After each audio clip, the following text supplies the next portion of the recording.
Assalamualaikum warahmatullahi wabarakatuh. Bismillahirrahmanirrahim. Alhamdulillahirabbil alamin.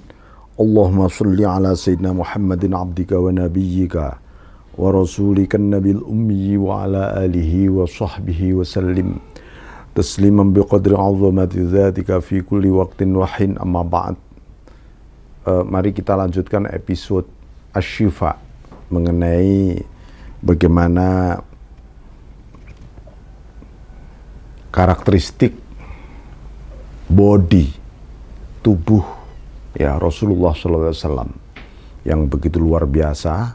Ya, ini sebagai kelanjutannya, tapi sekarang bab mengenai bagaimana kebersihan tubuh beliau, kemudian aroma wanginya tubuh beliau, keringatnya, bahkan juga darahnya sekalipun itu wangi.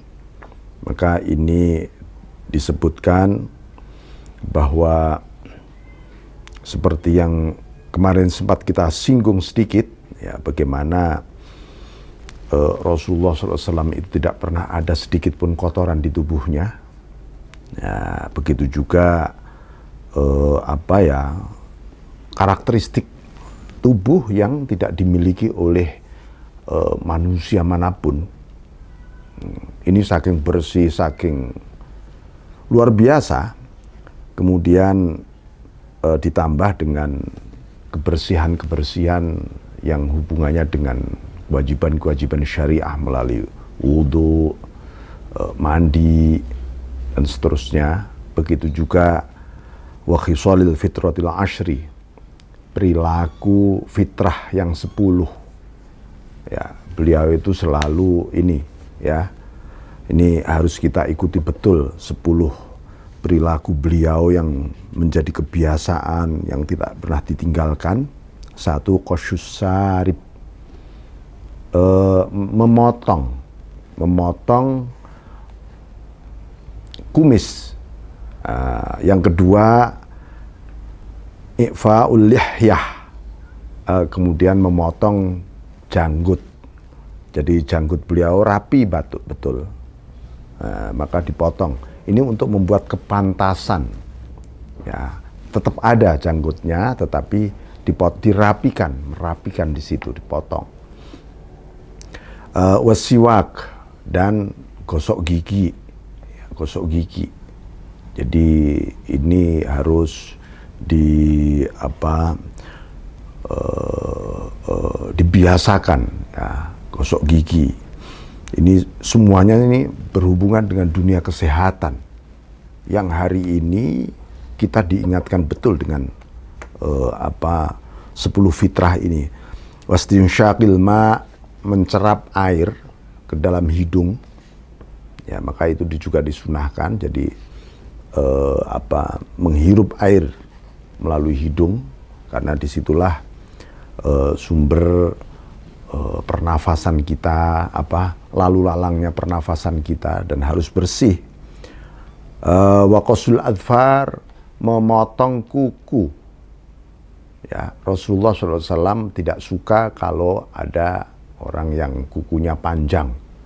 Nah, itu harus dipotong kuku itu. Pasti ada hubungan yang sifatnya psikologis, kepribadian seseorang, orang yang punya hobi misalnya memanjangkan kuku gitu ya. Rasulullah selalu memotong, dan itu tidak perlu akan tumbuh panjang, mau tumbuh sudah dipotong oleh beliau. Ya, itu sumber kebersihan tangan yang luar biasa. Wa ghuslil barajim, dan mencuci celah-celah jemari ini, ya, celah-celah jemari ini selalu dicuci. Nah, ini celah-celah ini banyak, mungkin ada virus yang nyelepet atau ya, akan habis dengan air di situ. Maka beliau selalu bersih di situ. Wanat fil ibti, mencabut bulu ketiak, itu selalu bersih beliau, sering dicabutin. Kemudian wahalqil anah, mencukur bulu kemaluan. Ya, itu Rasulullah SAW. Wantiqasil ma, dan menggunakan air tidak berlebihan, sedikit pokoknya tidak pernah berlebihan kalau menggunakan air beliau. Jadi ini yang disebut 10 hal tadi adalah al-fitratil ashri, 10 fitrah. Wa qala bunyad dinu 'alan nadzafah, beliau mengatakan agama ini memang ditegakkan di atas kebersihan. Bismillahirrahmanirrahim. Bersih itu bukan bersolek loh ya. Bersih itu ya bersih, memang bersih itu sehat. Apalagi menjaga suci, menjaga wudhu dan seterusnya. Wa dzakara Ishaq bin Rahawayh anna tilka kanat raihatuhu bila tibi sallallahu alaihi wasallam. Jadi Ishaq bin Rahawayh ini menyebutkan bahwa bau harumnya Rasul itu tanpa parfum, sebenarnya tanpa parfum. Warwa al-Muzaniyu an Jabir ardafani an-Nabi sallallahu alaihi wasallam khalfah faltaqamtu khataman nubuwah bifammi fakanat yashujju alayya miskan. Riwayat dari Jabir, suatu ketika membonceng minta kepada Rasulullah SAW di belakangnya beliau. Kemudian ya namanya dibonceng, naik apa itu kuda gitu, tiba-tiba menyentuh Nabi, menyentuh pas pada khotamun nabin, ada tanda kenabian di sini. Bifami, dengan mulutku, fakana yasujju alayya miskan, tiba-tiba mengobarkan aroma wangi yang luar biasa. Jadi saya tidak tahu ya, ketika yang kemarin saya ceritakan, saya pernah mencium bekas telapak kaki Rasulullah SAW yang ada di makamnya Imam Syafi'i. Itu aroma harumnya itu belum pernah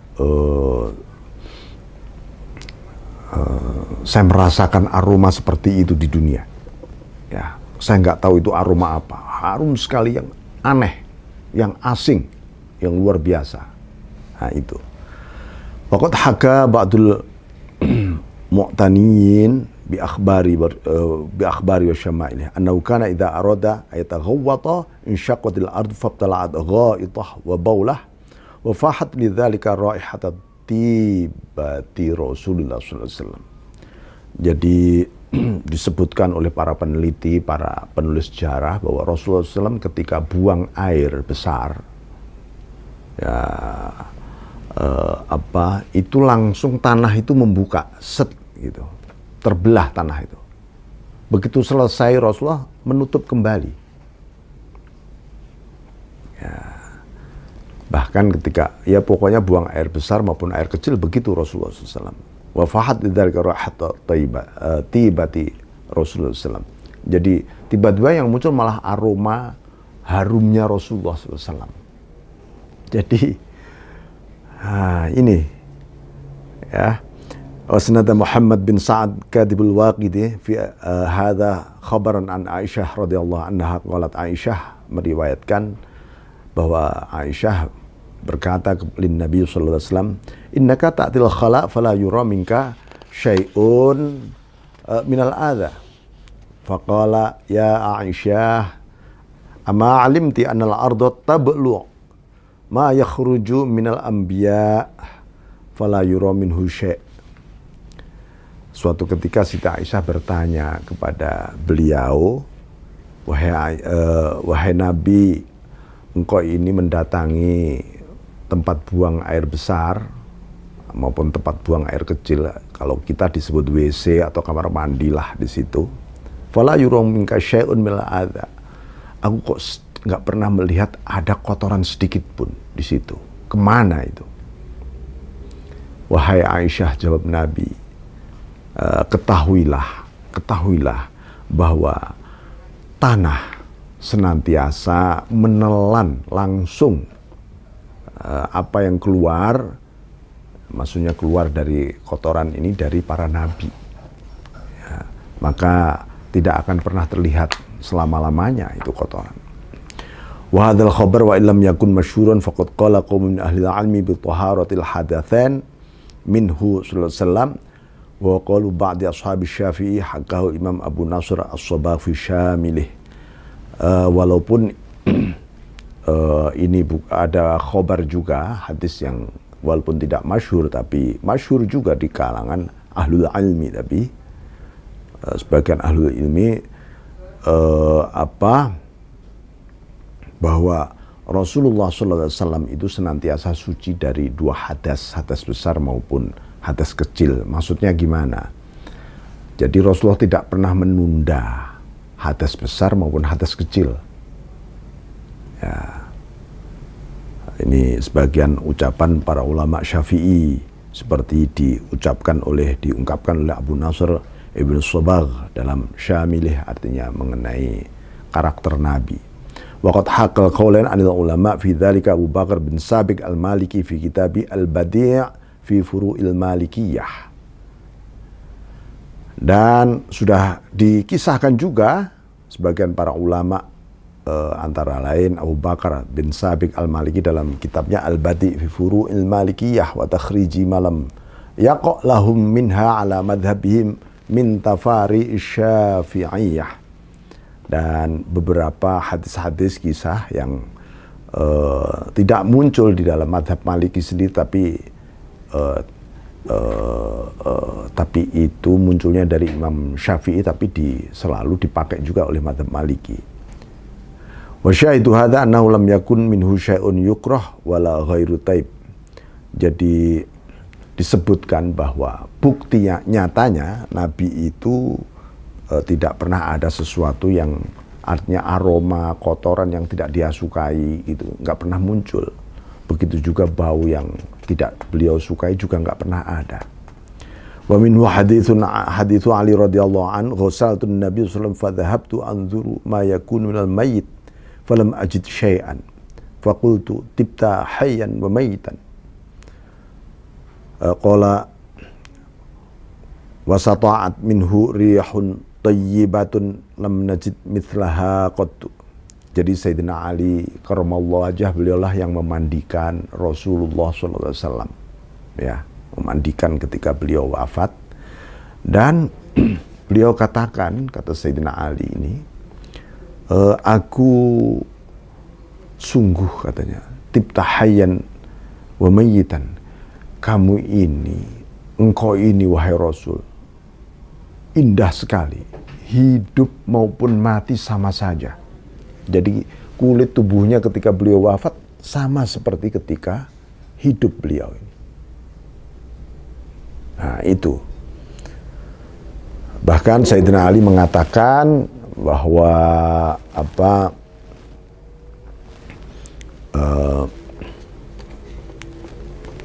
muncul satu aroma yang sangat harum ketika memandikan Rasulullah SAW yang belum pernah beliau temukan sebelumnya kepada siapa saja.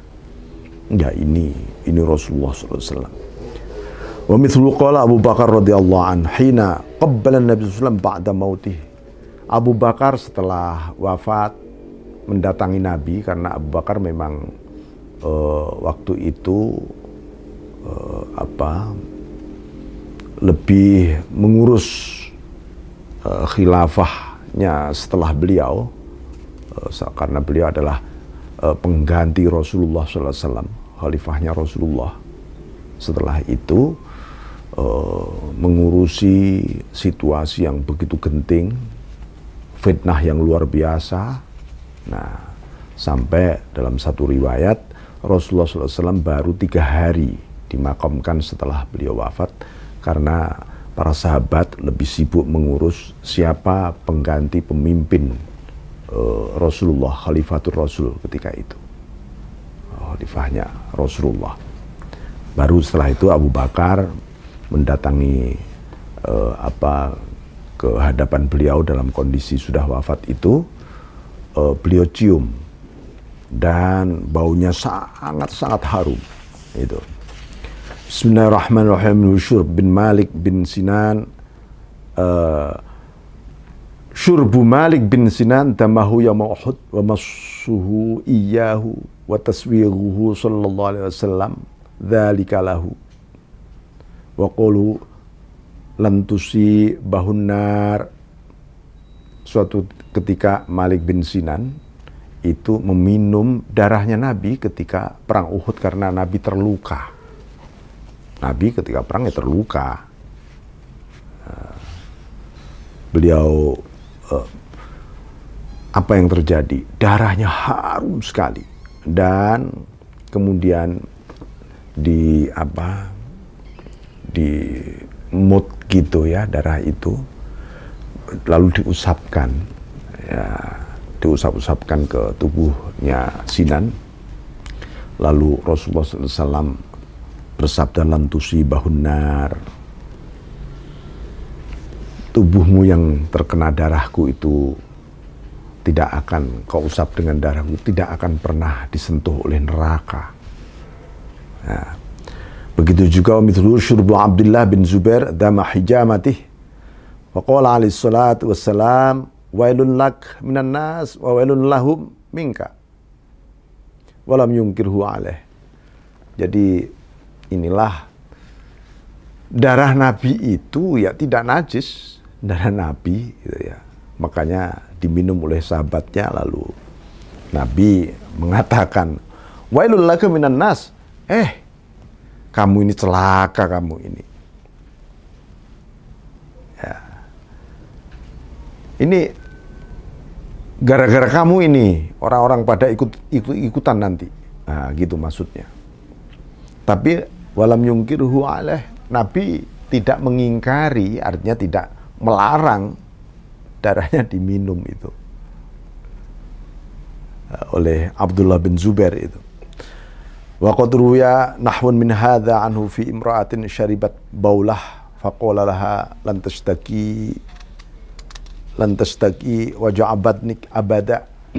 Nah, ini lebih lain lagi, ada pembantu Nabi sallallahu alaihi wasallam, perempuan, suatu ketika tiba-tiba kehausan, ya, kehausan, tahu tiba-tiba di situ ada pipisnya Nabi, ya, air kecilnya Nabi lah di situ, di sebuah tempat itu, karena beliau punya tempat khusus untuk membuang air kecil.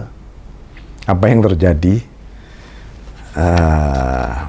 Lantastaki wajah ubatnik abada, kamu tidak akan pernah merasakan sakit di perutmu selama-lamanya.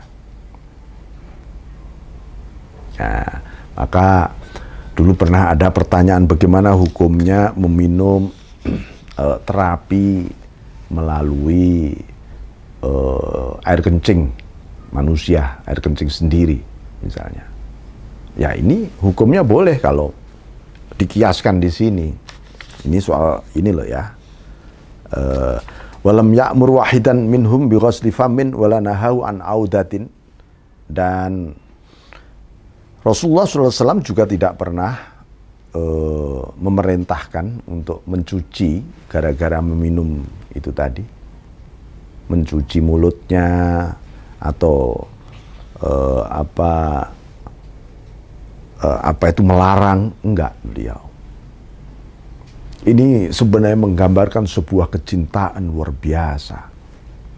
Ini bukan kecintaan yang istilahnya orang bilang, wah ini kecintaan yang halu, cinta buta yang gila. Enggak. Ini cinta yang sejati. Gitu, ya. Bismillahirrahmanirrahim. Hadithu hadhil mar'ah allati syaribat baulah sahihun al-zama ad-Daraqutni Musliman wal Bukhari akhrajahu fi sahih wa ismu hadzal mar'ah Barokah waqtalafa fi nasabiha. Jadi kisah mengenai wanita yang meminum kencingnya Rasulullah SAW ini sahih, hadis ini baik Imam Muslim maupun Imam Bukhari, dan nama perempuan ini namanya Barokah. Hanya saja para peneliti Imam Bukhari maupun Imam Muslim berbeda pendapat mengenai siapa nasab si perempuan ini. Waqilah hiya Ummu Aiman, ada yang mengatakan itu Ummu Aiman, ya. Wa kanat takhdumun Nabi sallallahu alaihi wasallam, beliau adalah pembantu Nabi. Ummu Aiman ini qalat wa kana li Rasulullah sallallahu qadahun min aidan. Beliau ini dikisahkan oleh Ummu Aiman ada satu tempat wadah min aidan dari pelepah pohon kurma yang dibikin secara khusus, ya. Yudau tata saririh yabul fihi minal, diletakkan di bawah apa itu ranjang beliau, di bawah ranjangnya. Kadang-kadang kalau malam beliau pipis ya di situ, kadang-kadang di tempat itu.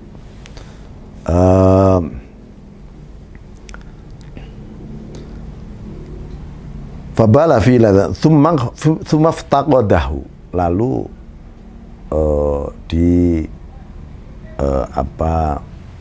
suatu ketika tempat kencing Nabi itu disingkirkan, diambil itu. Falam yazid fihi syai'an, kalau dilihat loh kok nggak ada ya, bekas kencingnya aja nggak ada. Nah kebetulan itu tadi pas ada di tempat itu diminum oleh siapa? Barokah tadi. Bismillahirrahmanirrahim. Faqalat kumtu wa ana atsanah fasharibtuhu wa ana la a'lam. Aku pas bangun-bangun aku dalam kondisi haus, aku nggak ngerti. Wah, itu segar sekali itu. Aku nggak ngerti kalau itu air kencingnya Rasulullah SAW. Rawah haditha Ibnu Jurayj wa ghairuh. Wa kana sallallahu alaihi wasallam qad ulida makhtunan maqtu'as surrah. Beliau salah satu keistimewaan di tubuhnya, beliau lahir sudah terkhitan, dan pusarnya juga sudah terputus tanpa harus diputus oleh seorang oleh seseorang ketika itu, tidak, ya. Waruwiyan ummihi Aminah naqalat qad ulidtu nadhifan ma bihi qadra. Beliau mengisahkan dari ibundanya Siti Aminah, bahwa Siti Aminah itu mengatakan bahwa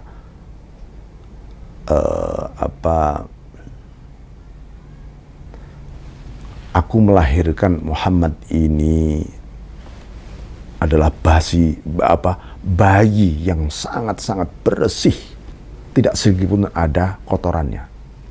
Bayangkan. Ya. Wa an Aisyah radhiyallahu anha marah itu farja Rasulullah sallallahu alaihi wasallam qad. Siti Aisyah radhiyallahu anha sebagai istri beliau, istri tercintanya, beliau mengatakan, selama hidup aku tidak pernah melihat farji Rasulullah SAW, alat kelamin Rasulullah SAW, selama hidup beliau. Nah, jadi la yara ahadun. Wan Ali radhiyallahu an awsanin Nabi sallallahu alaihi wasallam la yaghsilhu ghairi fa innahu la yara ahadun aurati illa tumisat ainah. Jadi Sayyidina Ali diwasiati kalau meninggal yang akan memandikan itu hanya boleh satu Sayyidina Ali saja. Nah, karena apa? Tak seorang pun di dunia ini, ya mungkin kecuali Sayyidina Ali ya, atau wallahu alam, seseorang tak akan pernah memandang auratnya Nabi, kecuali dia akan terbutakan matanya, kedua matanya. Itu saking terhormatnya, sampai auratnya Nabi saja nggak pernah dilihat oleh siapapun. Maka nggak akan dikhawatirkan orang yang melihat malah akan buta. Nah itu.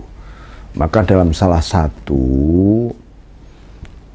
riwayat juga bahwa Sayyidina Ali, ada beberapa riwayat ya, beberapa versi, tapi antara lain ini salah satu versi. Kenapa Sayyidina Ali radhiyallahu an karramallahu wajhah menggunakan karramallahu wajhah Sayyidina Ali, yang lain adalah radhiyallahu an. Karena Sayyidina Ali selama hidupnya tidak pernah melihat alat kelaminnya. Sehingga semoga Allah memuliakan wajah Ali. Nah, antara lain riwayat begitu.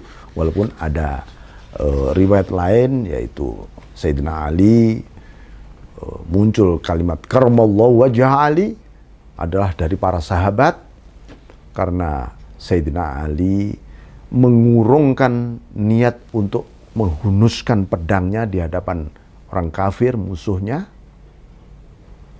Dan ketika mau menghunuskan itu, beliau diludahi mukanya oleh orang kafir tadi. Dan Sayyidina Ali malah lari kencang. Diprotes oleh para sahabat. Kenapa? Ini musuh Allah sudah banyak membunuh orang. Kamu tinggal menghunuskan pedang saja. Apa kata beliau? Aku tidak ingin menghunuskan pedang ini. Ada sedikit emosi di dalam diriku. Sebel gara-gara diludahi tadi. Ya aku sih memang lillahi ta'ala, tapi ada sebelnya juga. Aku nggak ingin tercampuri jihadku ini. Jadi Sayyidina Ali ketika berperang tidak memiliki kepentingan apapun kecuali fi sabilillah. Kira-kira kalau ada sedikit kepentingan pribadi, kepentingan, bahkan kepentingan mungkin dendam, kepentingan sebel, itu aja merasa nanti membunuhnya ini penuh dosa malahan. Aku ada dosa nanti membunuh dia karena ada rasa sebelku. Coba kalau sekarang berjuang kalau penuh dengan amarah, nggak fisabilillah itu namanya.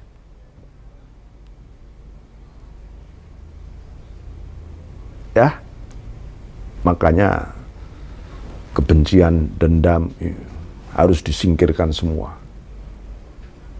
Baru fisabilillah namanya. Berjuang apa saja. Bismillahirrahmanirrahim. Fi hadisin fi hadisi Ikrimah an Ibnu Abbas radhiyallahu an annahu sallallahu alaihi wasallam nama hatta sumi'a lahu ghatidun faqama wa shalla wa lam yatawadda faqala Ikrimah li annahu kana sallallahu alaihi wasallam mahfuzan. Ikrimah meriwayatkan ini ya dari Ibnu Abbas bahwa suatu saat Rasulullah SAW tertidur dan terdengar suara